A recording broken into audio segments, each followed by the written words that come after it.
how are you all? I hope you all are doing good. Today's topic is sound. Ready, steady, start. Look at the pictures given below. Identify the objects that produce pleasant and unpleasant sounds. Mark a tick for pleasant sound and cross for the unpleasant sound in the given boxes. ये आप खुद से करेंगे. Concepts to know: how sound is produced, how sound travel, properties of sound, sound produced by human, how we hear sound through our ear, important terms related to sound waves, audible and inaudible sounds, music and noise, noise pollution. Sound in the form of energy. It causes the sensation of hearing. It acts as a stimulus and is perceived through the ears. We hear different types of sound daily. Some are pleasant and some are unpleasant. Some are pleasant such as music and chirping of birds. Some are unpleasant such as sound of a blaring horn. Some are shrill while others are bass. Some are loud while some are soft. We can recognize sounds even without seeing them. Example: doorbell ringing, barking of dog, teacher teaching in class and chirping of birds. Sound plays an important role in our life. It helps us to communicate. Okay, देखिए आप सबको पता है कि sound क्या होती है. जो आवाज़ आप सुन पाते हैं अपने ईयर्स के थ्रू से हम साउंड कहते हैं. ओके, ये एक एनर्जी का फॉर्म होता है. ओके, अब हम डेली बेसिस पे साउंड सुनते हैं. कुछ साउंड प्लीजेंट होती है तो कुछ साउंड अनप्लीजेंट होती है. ओके, जो आपकी ईयर्स को अच्छी लगती है उसे हम प्लीजेंट साउंड कहते हैं और जो आपको इरिटेट करती है उसे हम अनप्लीजेंट साउंड कहते हैं. ओके, जैसे कि प्लीजेंट साउंड होती है chirping of birds. Okay, unpleasant होगी ब्लैरिंग हॉर्न. ओके, ना श्रिल और ब्रास ये दोनों भी क्या है, अनप्लीजेंट साउंड्स हैं. लाउड वॉइस जो होती है वो अनप्लीजेंट होती है. सॉफ्ट वॉइस जो होती है वो प्लीजेंट साउंड होती है.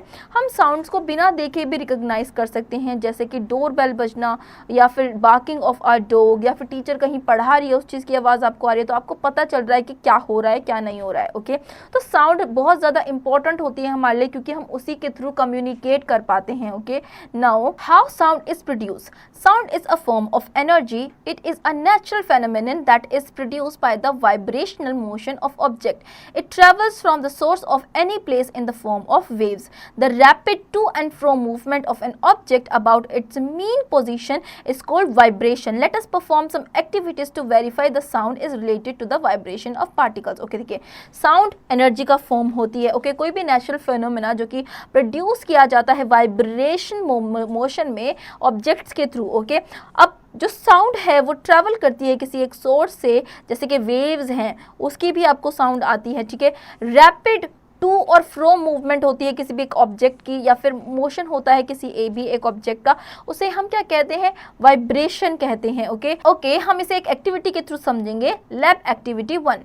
Objective: to demonstrate that a vibrating object produces sound. Materials required: a steel ruler and heavy objects like any metals, box etcetera. Procedure: take a steel ruler and place it on the table so that the half of it over the edge. Place a heavy object on the part of the ruler rest is resting in the table.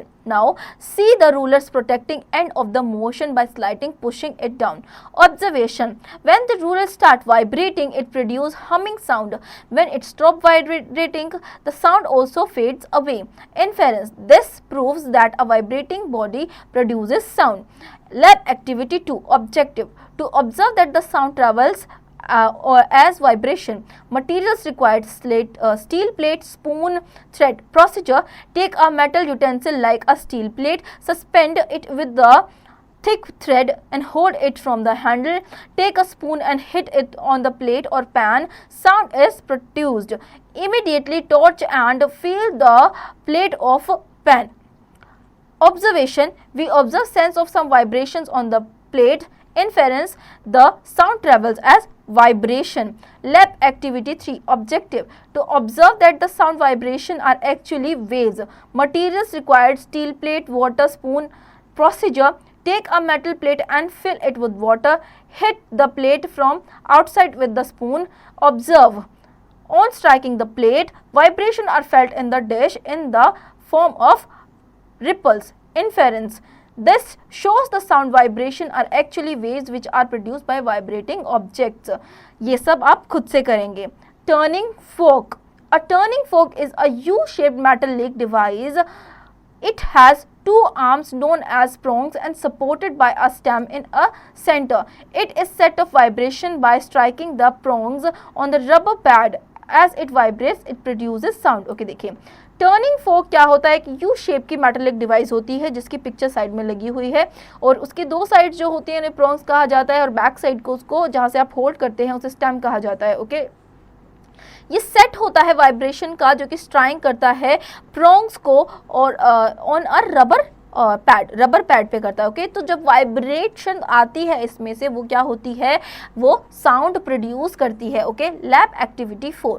Objective: to demonstrate that vibration produce sound and carry energy, materials required: turning fork, rubber pad, glass and water. Procedure: first of all, strike a turning fork on a rubber pad and bring it close to your eyes and observe. Secondly, strike it again on the rubber pad and touch it with the surface of water filled in the glass and observe. Observation: in the first case, you will hear a faint sound. In the second case, you will notice ripples, waves produced in the water.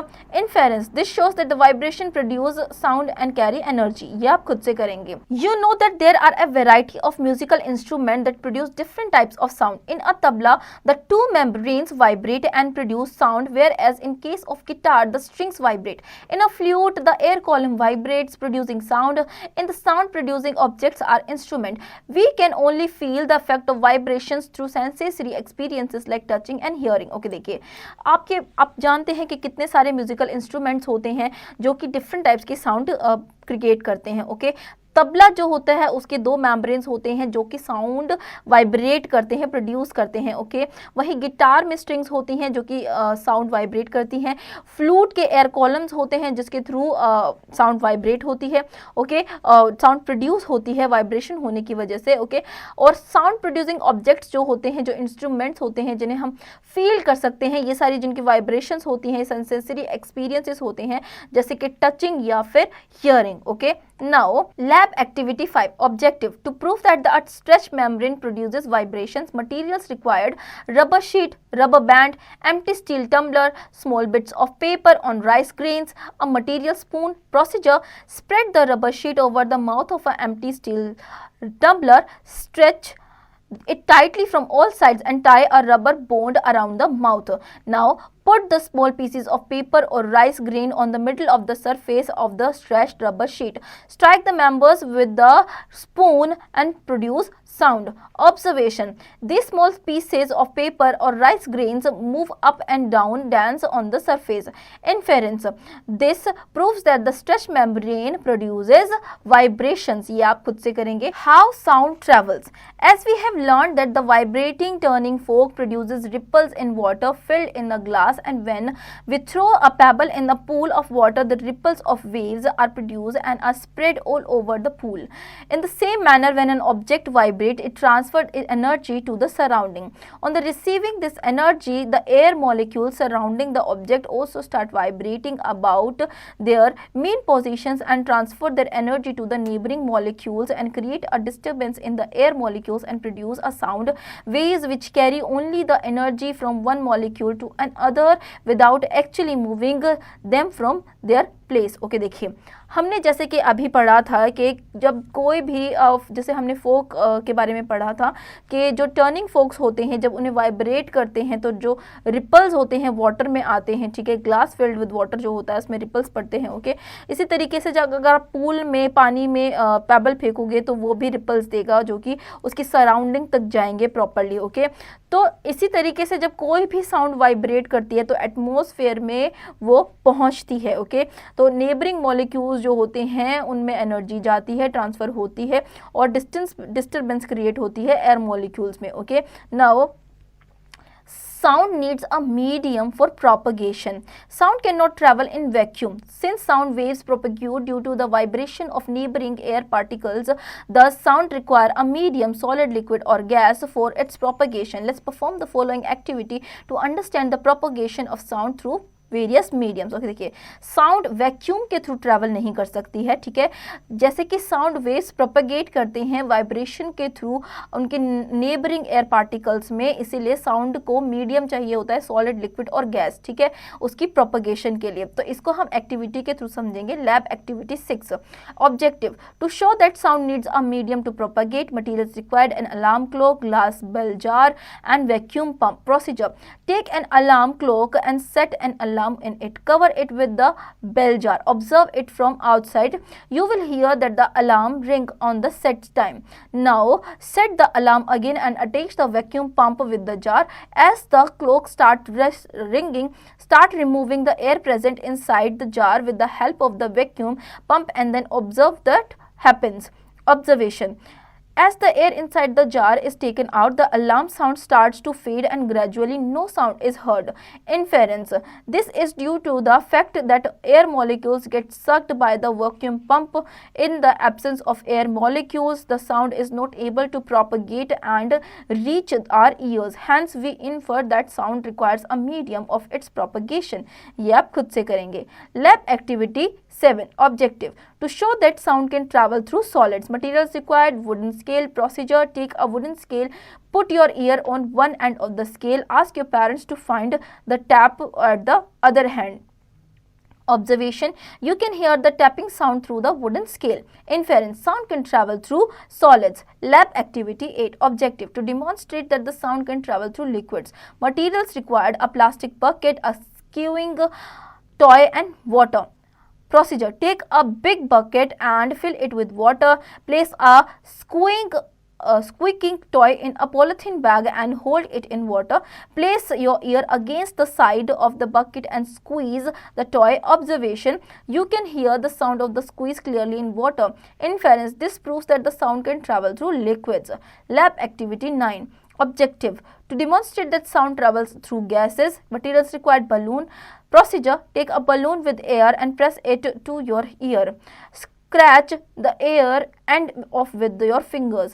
Observation: the sound reaches your ear. Inference: this shows that the sound can travel through gases. ये आप खुद से करेंगे। Now properties of sound. There are some general properties of sound. These properties are: sound travels in the form of waves.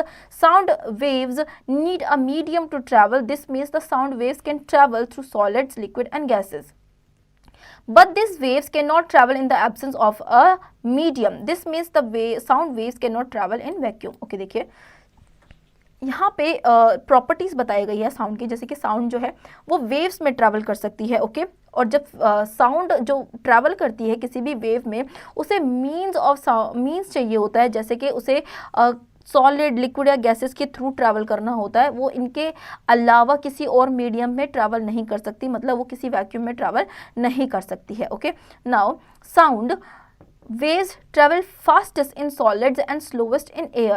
This is because the particles of the solid medium are closely packed. The vibrations are easily transferred from one particle to the other. By the similar reason, sound waves travel slowest in gases. देखिए sound waves जो हैं वो fast travel करती है solids में, अगर compare किया जाए तो एयर में स्लोअर ट्रैवल करती है। ठीक है, ऐसा इसलिए होता है क्योंकि जो इसके पार्टिकल्स होते हैं वो काफ़ी सॉलिड मीडियम के होते हैं और क्लोजली पैक्ड होते हैं। वाइब्रेशंस जो होती हैं वो इजीली ट्रांसफ़र हो जाती हैं एक पार्टिकल से दूसरे पार्टिकल में। यही रीज़न है, इसी रीज़न की वजह से साउंड जो है वो स्लो ट्रैवल करती है गैसेज में। Okay, sound produce by humans. Although we seem to speak from our mouth and lips, sound is actually produced by the voice box or larynx, which is situated in our throats. If you press your throat against in the front of your neck and sing a song, speak, you will feel heart pump in the throat and moves on the vibrate. This part is known as the voice box. It is present in the neck and the upper end of the windpipe. The sound produced is controlled by two vocal cords.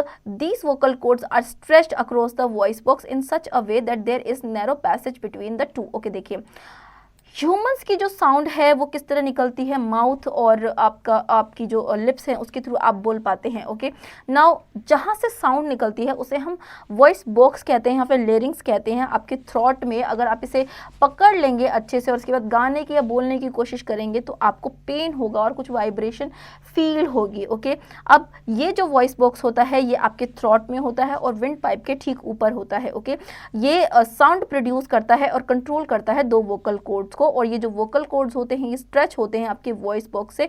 Okay, और यहाँ पे एक narrow passage होता है इन दोनों के बीच में। Okay, now when air coming out of the lungs passes through this slit, the vocal cords vibrate producing sound. The tightening और loosing of vocal cord result in different sounds. Okay, देखिए जब आप सांस लेते हैं अपने लंग्स के through तो वो इस स्लिट के थ्रू पास होती है। ओके, जहाँ से आप बोलते हैं वोकल कॉर्ड्स के थ्रू वो वाइब्रेट होते हैं और साउंड प्रोड्यूस करते हैं। ओके, तो जो टाइटनिंग या फिर लूजनिंग होती है आपके वोकल कॉर्ड की वो डिफरेंट साउंड क्रिएट करती है। Okay, lab activity 10 objective to demonstrate how vocal cord work, materials required 2 smaller rubber strips. Procedure: take 2 small rubber strips of the same size, place them on the top of each other and stretch them tight.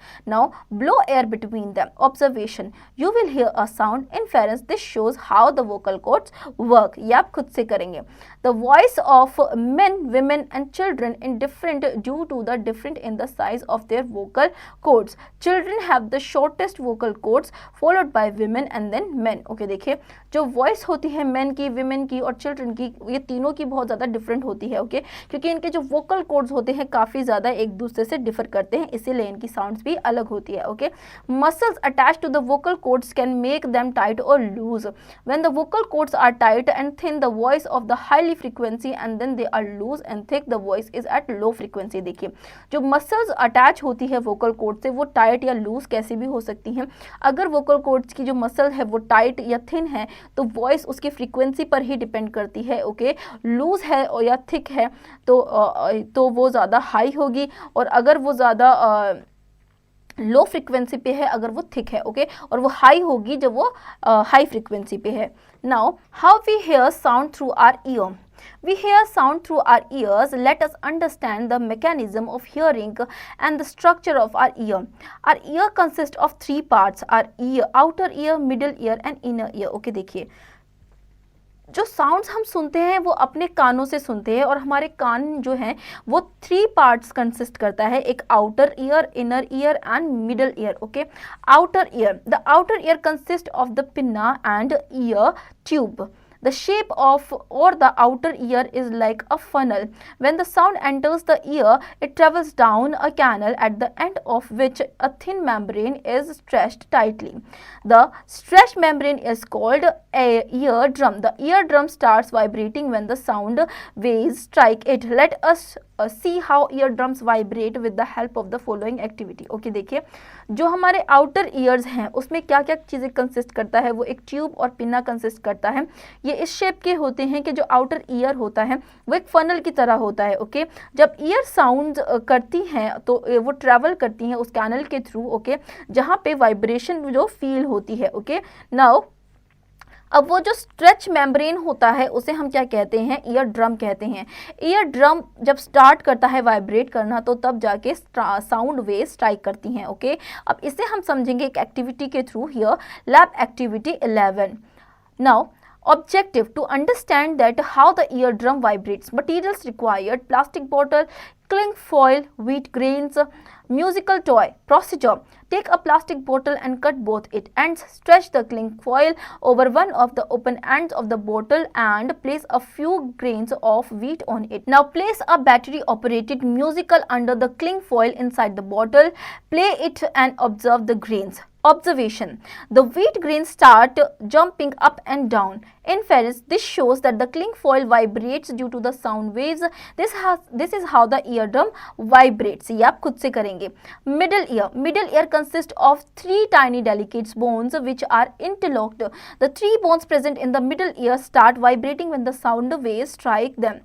These small bones magnify the vibrations and transmit it to the inner ear. Okay, देखिए middle ear में 3 tiny delicate bones होती हैं जो कि interlocked होती हैं एक दूसरे से, और ये जो तीनों टाइनी बोन्स होती हैं ये प्रेजेंट होती हैं मिडिल ईयर में। ओके, ये वाइब्रेट करना जब शुरू करती हैं तो जब इन्हें साउंड वेव्स स्ट्राइक करती हैं। ओके, ये जो स्मॉल बोन्स होती हैं ये मैग्नीफाई करती हैं वाइब्रेशंस को और ट्रांसमिट करती हैं इनर ईयर में। Okay, inner ear, it has a coiled organ of hearing, semicircular canals and auditory nerve. The vibrations from the inner ear through auditory nerve and sent to the brain in the form of electrical signals and we can hear the sound of and recognize it। देखिए, जो coiled organ होता है hearing का ये semicircular canal होता है और auditory nerve होती है। ओके, इसकी जो vibration होती है ये फॉर्म होती है inner ear से किससे, auditory nerve तक। ओके, और ये ब्रेन तक पहुंचती है और उसके बाद हमें सिग्नल्स देती है। इस तरीके से हम उन साउंड्स को रिकॉग्नाइज कर पाते हैं जब ये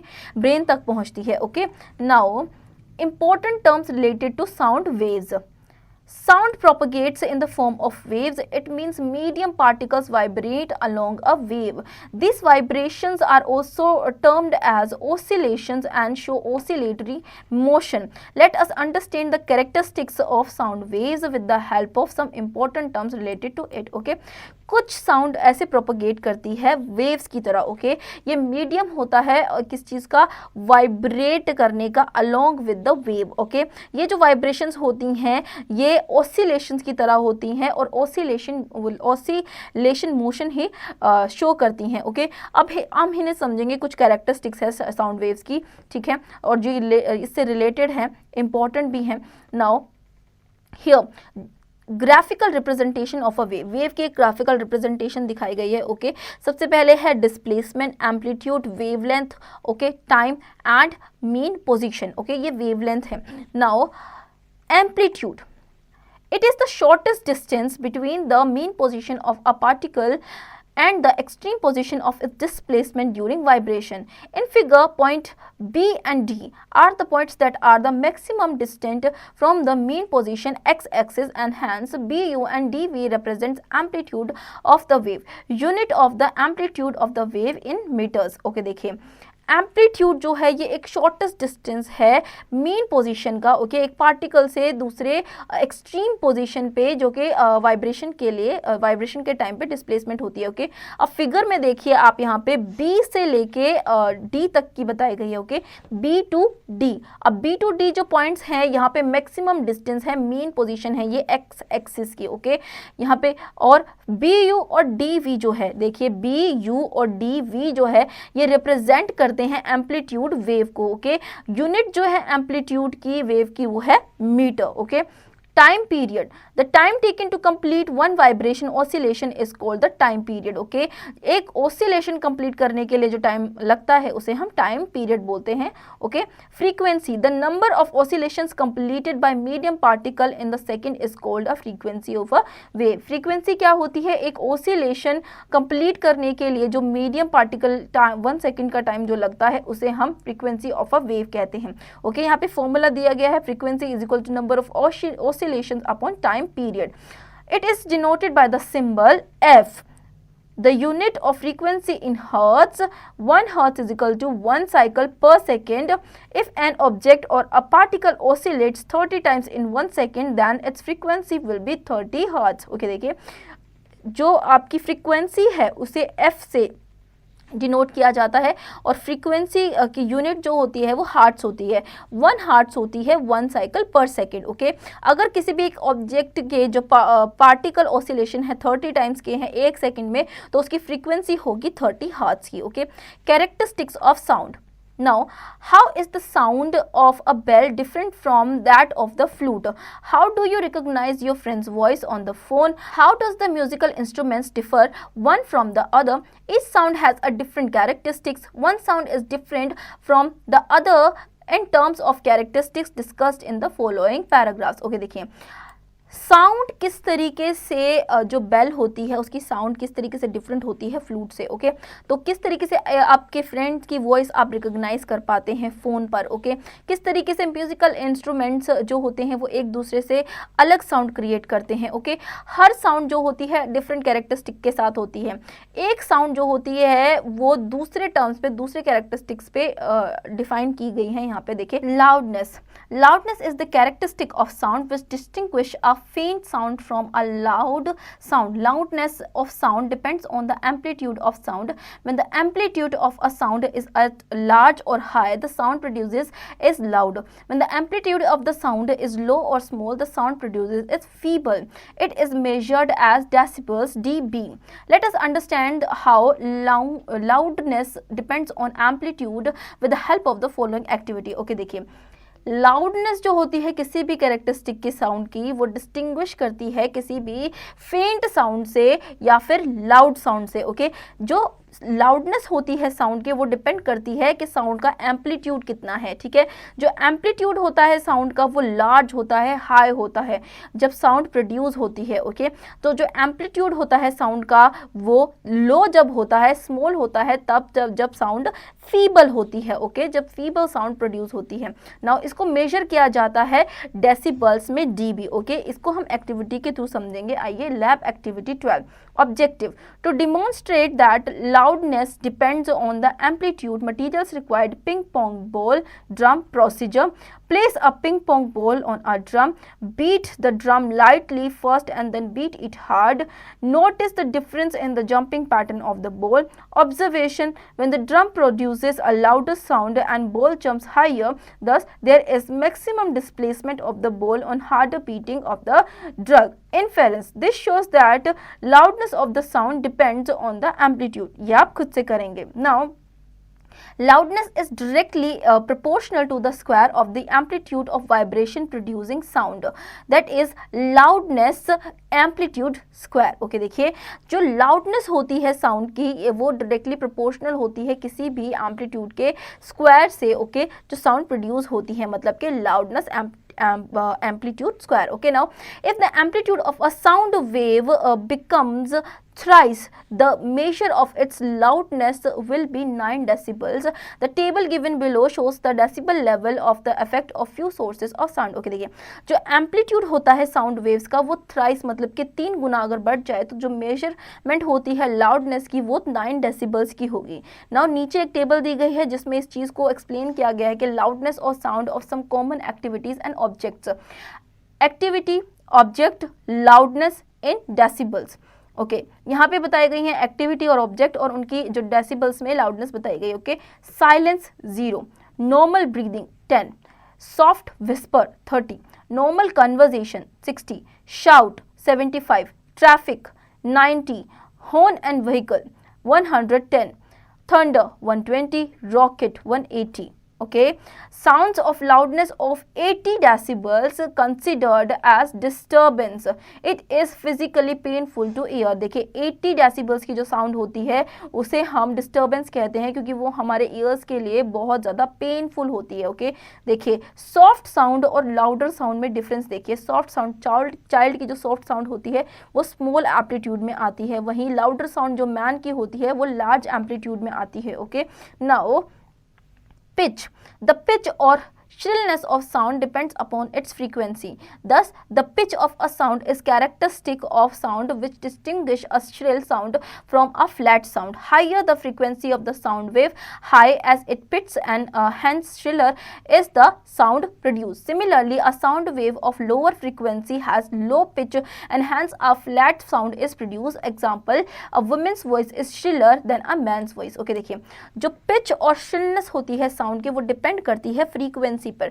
जो पिच होती है साउंड की और कैरेक्टरिस्टिक होती है साउंड की, दोनों एक दूसरे से डिस्टिंग्विश करती है श्रिल साउंड में और फ्लैट साउंड में। ओके, हायर फ्रीक्वेंसी जो होती है साउंड की वो उसकी हाई पिच होती है, वहीं जो श्रिलर साउंड होती है वही जब हाई पिच होती है तो श्रिलर साउंड जो है वो प्रोड्यूस होती है। इसी तरीके से जो साउंड वेव होती है वो लोअर फ्रीक्वेंसी की जो होती है वो लो पिच प्रोड्यूस करती है, फ्लैट साउंड प्रोड्यूस होती है वहाँ से।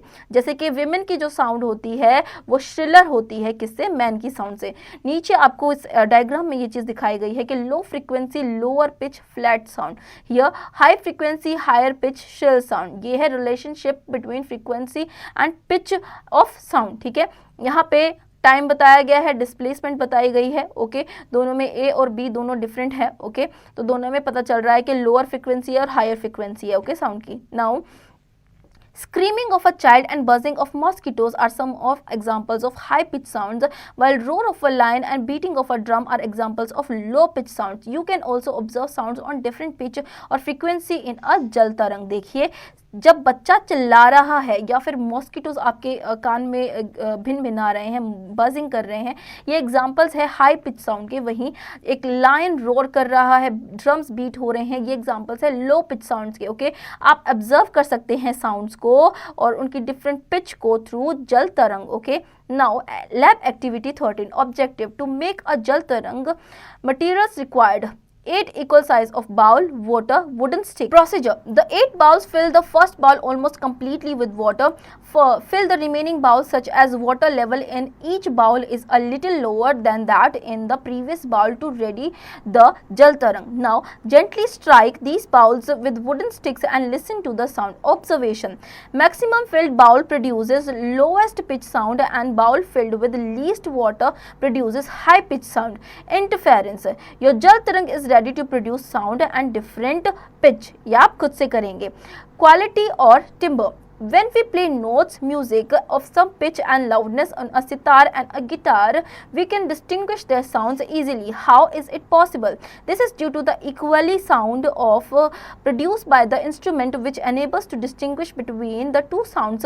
It is due to the quality or timbre of the sound that are able to recognize your friend's voice even when you cannot see him her. Okay, देखिए, जब आप कोई भी साउंड प्ले करते हैं म्यूजिक की, ओके, उसकी जो पिच होती है और लाउडनेस होती है, जैसे कि सितार है, ओके, और गिटार है, उसकी पिच और लाउडनेस जो होती है उसको डिस्टिंग्विश किया जा सकता है इजीली, ठीक है। ये पॉसिबल कैसे है? ऐसा पॉसिबल इसलिए है क्योंकि जो उसकी क्वालिटी होती है साउंड की, वो इंस्ट्रूमेंट के थ्रू जो प्रोड्यूस होती है वो डिफरेंट होती है थोड़ी सी, और इसीलिए उनको डिस्टिंग्विश किया जा सकता है, ओके। तो उनकी क्वालिटी जो टिम्बर की क्वालिटी होती है, साउंड की क्वालिटी होती है, दोनों एक दूसरे से अलग होती है, ओके। नाउ ये आप वैसे ही कर सकते हैं जैसे आप अपने 2 फ्रेंड्स की साउंड में डिस्टिंग्विश कर सकते हैं और बता सकते हैं कि कौन सी वॉइस कौन से फ्रेंड की है, okay. The sound quality of timbre is the characteristic of sound which allows us to distinguish between 2 sounds and the same pitch and loudness. देखिए, जो साउंड क्वालिटी होती है टिम्बर की, वो कैरेक्टरिस्टिक होती है किसी भी एक साउंड की, जो कि हमें डिस्टिंग्विश करने में अलाउ करती है किसी भी साउंड की पिच को या फिर लाउडनेस को, okay. Audible and inaudible sounds: the different sound around us can be classified as audible sound and inaudible sounds. Audible sounds are those which can be heard and recognized as sound in human ear. Usually the sound waves having frequency of 20 Hz to 20,000 Hz are considered as audible sounds. देखिए, जो different sound हमारे आसपास होती है वो audible होती है या फिर inaudible sounds होती है, ओके। audible sounds वो होती हैं जो कि हम सुन सकते हैं और रिकॉग्नाइज कर सकते हैं ह्यूमन ईयर्स के द्वारा, ओके। और जो दूसरी साउंड्स होती हैं उनकी जो फ्रीक्वेंसी होती है मेनली कैसी होती है ऑडिबल साउंड्स की, वो 20 हर्ट्ज से लेकर 20,000 हर्ट्ज तक का होता है, इन्हें हम ऑडिबल साउंड्स कहते हैं, okay. The sounds of frequencies of below 20 hertz and the sound of frequency of above 20,000 hertz are called inaudible sounds. The sounds of frequency below 20 hertz are called infrasonic sounds and infrasonics are the sounds of frequencies above 20,000 hertz are called ultrasonic sounds or ultrasonics। देखिए, अभी जैसे हमने पढ़ा Audible sounds जो होती हैं वो 20 hertz या फिर 20,000 हर्ट्ज के अबव होती है, ओके। जैसे कि हमने ऑडिबल साउंड में पढ़ा कि उनकी जो हर्ट्ज होते हैं वो 20 तो लेके 20,000 हर्ट्ज तक की साउंड होती है, ओके। वहीं यहाँ पे इनऑडिबल साउंड्स जो होती हैं वो 20 हर्ट्ज से बिलो हमें नहीं इनऑडिबल होती हैं या फिर 20,000 हर्ट्ज के अबव इनऑडिबल होती हैं, ओके। जिन साउंड की जो फ्रीक्वेंसी 20 हर्ट्ज के बिलो होती है उसे हम इंफ्रासोनिक साउंड्स बोलते हैं या फिर इंफ्रासोनिक्स बोलते हैं। वहीं जो 20,000 हर्ट्ज के अबव होती है उन्हें हम अल्ट्रासोनिक साउंड्स या फिर अल्ट्रासोनिक्स बोलते हैं। Okay, human adults can neither hear infrasonic और ultrasonic sounds, however human infant can hear sounds of frequencies up to 35,000 hertz. As he grows, the limit comes down to 20,000 hertz. Animals can hear such sounds. Bats, dolphins and whales emit ultrasound waves, can locate their prey. These sound waves are used during pest control and drive away pests like rats, cockroaches, termites, etc. Ultrasonic sound wave are used to perform ultrasound scan and our body and detect problems in metal structures and pipelines.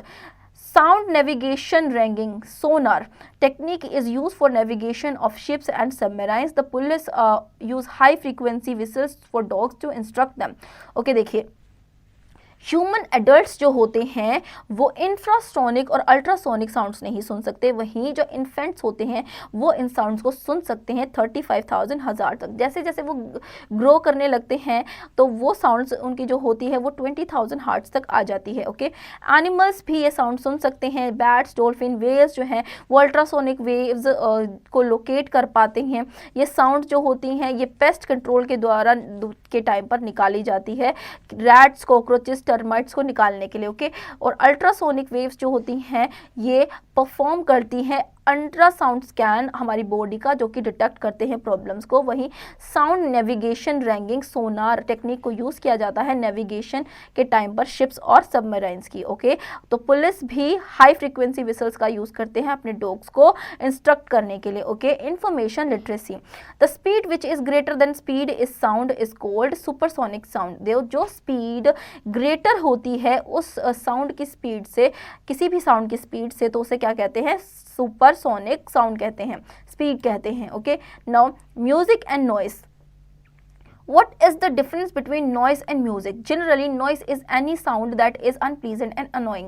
It is undesirable and unwanted sound. Sound produced by crackers, machines and vehicles are examples of noise. Irregular vibration produce noise. Okay, देखिए different जो noise होती है और music होता है, दोनों में difference होता है। ठीक है, नॉइस जो होती है वो कोई भी साउंड होती है जो कि हमें अनप्लीजेंट लगती है, हमें डिस्टर्ब करती है, अनडिजायरेबल होती है, अनवांटेड होती है। ओके, और जो क्रैकर्स है, मशीन्स है, व्हीकल्स है, ये सारी नॉइज होती हैं। ठीक है, इरेगुलर वाइब्रेशन क्या क्रिएट करती है, प्रोड्यूस करती है नॉइस को। Okay, music. Music is a pattern of sound that are pleasant to our eyes and relaxes our mind. Musical sounds are produced by people singing or playing musical instruments like guitar, drum and flute. Musical instruments are devices which are used to produce musical tones and sounds. All musical instruments have a characteristic sound of their own.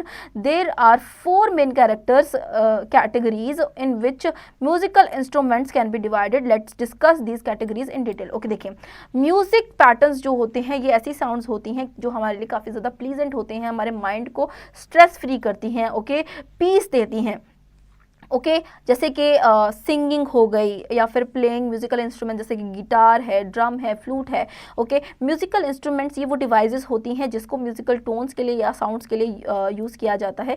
जितने भी musical instruments होते हैं इनकी characteristics होती हैं कि खुद की अलग साउंड्स होती हैं। ठीक है, और ये फोर मेन कैटेगरीज में होते हैं म्यूजिकल इंस्ट्रूमेंट्स। ठीक है, अब इसके बारे में हम डिटेल में पढ़ेंगे। String instruments. These instruments produce music by vibration of strings. String instruments have taut string mounted over specifically designed wooden frames which are partially hollow from inside where air trapped in form of air column. Okay, देखिए ये जो instrument होते हैं यहाँ इनसे music vibration के through, इनकी जो स्ट्रिंग होती है उसकी वाइब्रेशन के थ्रू आता है, प्रोड्यूस होता है। ठीक है, स्ट्रिंग इंस्ट्रूमेंट्स जो होते हैं उनकी टॉट स्ट्रिंग्स होती हैं, माउंटेड होते हैं, स्पेसिफिकली डिजाइन होते हैं, वुडन फ्रेम्स पर बनाए जाते हैं, पार्शली होलोज होते हैं। ओके, जिनमें से एयर इजीली ट्रैप कर जाती है, इनमें एयर कॉलम्स होते हैं। Okay, now guitar, violin, sitar, sarod and mandolin are some examples of string instrument. They produce sound by vibration and strings.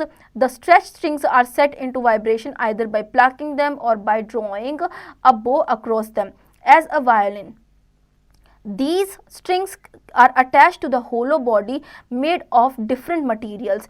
Air inside the hollow body of the instrument is set into vibrations by vibrating strings and this help in amplifying the sound. Okay, देखिए जैसे कि guitar है, violin है, सितार है, सरोद है, mandolin है, ये सारे एग्जांपल्स है स्ट्रिंग इंस्ट्रूमेंट्स के. ओके, ये साउंड प्रोड्यूस करते हैं वाइब्रेशन के through string, okay, stretched strings से. ओके, ये जो स्ट्रेच स्ट्रिंग्स है ये वाइब्रेशंस में वाइब्रेशन क्रिएट करती हैं और इनको वायलिन जिस तरीके से बजाया जाता है उसी तरीके से इन्हें भी प्ले किया जाता है. ओके, ये स्ट्रिंग्स जो होती हैं ये होलो बॉडी से अटैच होती हैं. ओके, डिफरेंट मटेरियल से अटैच होती हैं और इनके अंदर होलो बॉडी से इजीली एयर जो है पास कर पाती है. Okay, now wind instruments. The sound in wind instruments is produced by the movement of vibration on an enclosed column of air. The air column in the hollow part of the wind instrument is set into vibrations by the breath of the musician. Flute, cornet, shehnai and trumpet are some examples of wind instruments. Okay, देखिए जो यहाँ पे जो wind instruments बताए गए हैं वो हैं आपके फ्लूट, कॉर्नेट, शहनाई, ट्रम्पेट. ओके, इनमें जो भी म्यूजिशियन होता है वो अपने माउथ के थ्रू उसे बजाता है. ओके, तो ये जो इंस्ट्रूमेंट्स होते हैं इनमें कॉलम्स होते हैं छोटे छोटे जिनके थ्रू एयर जो है वो पास हो सकती है और जिसके थ्रू इंस्ट्रूमेंट में वाइब्रेशन आती है साउंड की. Okay, now read instruments. Okay, instruments which have thin strips of metal called reeds. When air is blown through the instrument, the reeds vibrate and produce sound. Some example of reed instrument include mouth harmonium, clarinet and mouth organ. Okay, देखिए जो instruments जो होते हैं जिनमें thin strips होती हैं और metal की, उसे क्या बोलते हैं हम? reeds बोलते हैं. जब air blow की जाती है इन instruments के अंदर तो जो reeds है वो vibrate होती है और sound produce करती हैं. इसके एग्जाम्पल्स हैं mouth harmonium, clarinet and mouth organ. Okay, percussion instruments. All percussion instruments have a taut skin over the hollow metal or wooden frame. When the skin is stuck in, it produces musical sound. Such devices have produced sound when their tightly stretched membrane is struck, rubbed or scraped by hand or by the beater. Drum, tabla, dholak, timpani are some instruments that fall under this category. Okay, देखिए जितनी भी प्रक्यूशन instruments होते हैं वो taught skin के होते हैं और उनकी होलो मेटल से बने हुए होते हैं वुडन फ्रेम के ऊपर. ओके, नाउ ये जो स्किन होती है इसकी ये स्ट्रक होती है और प्रोड्यूस करती है म्यूजिकल साउंड. ओके, ऐसे डिवाइसेस जो कि प्रोड्यूस करते हैं साउंड टाइटली स्ट्रेच्ड होते हैं, जो कि ऐसे को हम क्या बोलते हैं, ये बीटर होते हैं, बीट करके इन्हें बजाया जैसे कि यहाँ पे देख सकते हैं ढोलक और तबला जिसको आप बीट करके साउंड क्रिएट करते हैं. Okay, now beside these four categories of musical instrument, there are some more traditional musical instruments like manjira, cymbals, ghatam, noot, mudpots and kartal. These instruments are simply beaten or struck to produce musical sound. Okay, कुछ यहाँ पे इन 4 categories के अलावा कुछ musical instruments ऐसे भी हैं जो कि ट्रेडिशनल म्यूजिकल इंस्ट्रूमेंट्स है, जैसे कि मंजीरा होता है. ओके, घतम होता है, नूड होता है, कारतल होता है. ओके, इन्हें बीट किया जाता है आपस में और साउंड प्रोड्यूस की जाती है. Okay, now noise pollution. The sound that is loud or unpleasant is called noise. It causes disturbance and annoyance. Its loudness is usually above 80 dB. Sound produced by various machines, flowing of horn and children yelling are examples of noise. Okay, जो sound unpleasant आपको लगती है, सुनकर disturbance feel होता है, उसे हम क्या कहते हैं? नॉइस बोलते हैं. ठीक है, ये डिस्टर्बेंस देती है हमें अनॉय करती है, गुस्सा आता है सुन के. ओके, इस तरीके की जो साउंड होती है वो 80 dB पे की होती है. ओके, ये साउंड प्रोड्यूस करती है वेरियस मशीन्स के थ्रू होती है, जैसे कि हॉर्न ब्लो करना, बच्चों का चिल्लाना, रोना. ठीक है, ये एग्जाम्पल्स हैं नॉइस के. The disturbance produced in the environment bye loud and harsh sound from various sources is called noise pollution. ठीक है, जो एनवायरमेंट में नॉइस पोल्यूशन होती है वो होते हैं लाउड साउंड, जैसे कि हॉर्न की लाउड साउंड होती है, हार्श साउंड्स होती हैं. ठीक है, ये सब क्या होती है? नॉइस पोल्यूशन होती हैं. Sources of noise pollution: traffic, Vehicular noise is a major contributor to noise pollution. Horns and running engines of vehicles, especially trucks and buses, cause a lot of noise pollution. Traffic signals and busy roads are areas of constant noise pollution. Trains and aircraft also produce noise. देखिए vehicular noise जो होती है, ठीक है, गाड़ियों की noise हो गई, ये noise pollution होता है. ओके, हॉर्न्स बजना, इंजन्स का चलना तेजी पर, ओके, व्हीकल्स की आवाज़ आना, ट्रक्स के हॉर्न्स, बसेस के, ये सब क्या होता है, नॉइस पोल्यूशन होता है. ट्रैफिक सिग्नल्स पर बिजी रोड्स होना, वहाँ से भी नॉइस पोल्यूशन आता है. ठीक है. Now factories and industries, various types of machines, sirens, etc. cause noise pollution. Old machines or machines that are ill maintained are more likely to create noise pollution. देखिए बहुत सारी machines होती हैं जैसे कि sirens है या फिर उसके अलावा भी वो noise pollution create करती हैं.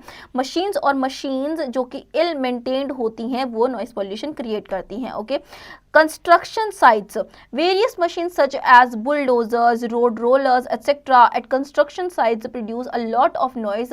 Certain activities such as hammering, breaking, chiseling, tiling, drilling and welding are caused noise pollution. देखिए अब बहुत सारी कंस्ट्रक्शन साइट्स पे बहुत सारी मशीन्स का यूज़ किया जाता है. ठीक है, जैसे कि hammering, breaking, chiselling, drilling, okay, ये सारी मशीन्स का यूज़ किया जाता है. ये क्या क्रिएट करती है, नॉइस पोल्यूशन क्रिएट करती हैं. Harmful effects of noise pollution. Noise pollution is a health hazard and cause a lot of problems. तो नॉइस पोल्यूशन एक हेल्थ हजार्ड है, इसकी बहुत सारी प्रॉब्लम्स होती हैं. सम ऑफ देम आर, उनमें से कुछ है जैसे कि deafness. Continuous exposure of noise reduces the ability of the ear, gradually leading to deafness. A sudden loud noise can also damage the eardrum and cause deafness. देखिए अगर आप continuously noise pollution सुनेंगे उसकी वजह से आपकी जो सुनने की एबिलिटी है वो कम होती जाएगी और आप बहरे हो जाएंगे. ओके, तो इसकी वजह से आपके ईयर ड्रम्स जो हैं वो डैमेज हो सकते हैं. Blood pressure and stress. Noise pollution adds to stress and causes irritability in a person. This can lead to conditions of high blood pressure. Old people and infants are highly susceptible to noise pollution. People working in factories, construction sites and traffic areas are greatly affected by noise pollution and often experience hearing loss. देखिए noise pollution जो है वो stress add करता है, okay, और आपकी सुनने की क्षमता को कम करता है. नाउ ये आपका हाई ब्लड प्रेशर कर सकता है, ओके. ओल्ड पीपल जो होते हैं और इन्फेंट्स जो होते हैं वो सुनने जो नॉइस पोल्यूशन है उससे ज़्यादा डिस्टर्ब हो जाते हैं, ओके. और पीपल जो फैक्ट्रीज में वर्क करते हैं, कंस्ट्रक्शन साइट्स पे वर्क करते हैं, ट्रैफिक एरियाज पे काम करते हैं, वो नॉइस पोल्यूशन से काफ़ी ज़्यादा अफेक्ट होते हैं. उनकी हियरिंग एबिलिटी जो होती है वो लॉस होती जाती है, okay. Lack of concentration. Noise does not allow us to concentrate on our work and is very distracting.